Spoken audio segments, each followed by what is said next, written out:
là, prochainement, les futurs prêtres qui vont être ordonnés le 29 juin vont prêter un serment. Et ils vont souscrire à une déclaration de la fraternité dans laquelle ils reconnaissent comme étant le véritable successeur de Pierre, le pape François. Parce qu'il y a des supérieurs, nous avons des supérieurs dans la fraternité. Voyez, moi, je n'ai pas le droit de venir ce soir faire une conférence filmée sans la permission de mon supérieur. Hein. Je ne fais pas n'importe quoi. Je ne vais pas faire ma chaîne YouTube pour dire ce que je veux, ce que j'ai envie de dire. Ah ça non, c'est pas permis. Hein.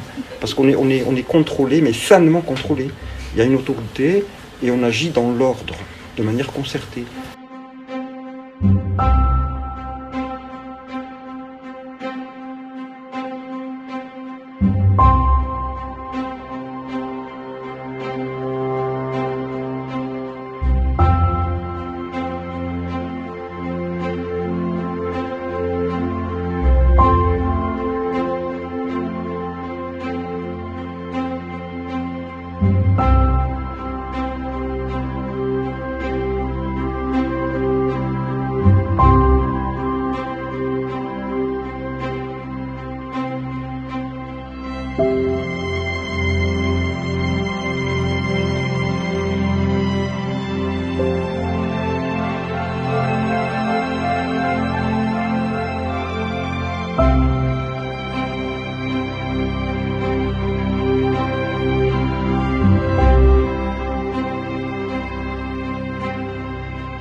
Alors, il faut bien comprendre une chose, c'est que l'hérésie, c'est quelque chose de parfaitement défini et caractérisé. Et ce qui se passe aujourd'hui, ce n'est pas une hérésie, malheureusement. Malheureusement. Parce que si c'est une hérésie, ce serait parfaitement clair. Mais précisément, ce qui fait mal à l'Église, c'est que ce n'est pas une hérésie, c'est un ensemble de choses qui gangrènent l'Église sans être une hérésie. Si vous prenez par exemple le Vatican II, le Concile Vatican II n'a prononcé aucune hérésie. Ça, c'est certain. Il n'a prononcé aucune hérésie. Ça, d'ailleurs, Monseigneur Lefebvre n'aurait jamais signé quoi que ce soit qui aurait pu s'approcher de près ou de loin d'une hérésie. Jamais. Mais ce que je dis, c'est qu'en tout cas, à Vatican II, il n'y a eu aucune hérésie. Ça, vous pouvez aller dans les textes. Personnellement, je les ai lus, ces textes. Et je crois savoir faire la critique. Mais il n'y a pas d'hérésie. Au sens strict, il n'y a pas d'hérésie. Mais je me permets une remarque. La théologie, il faut la laisser aux théologiens.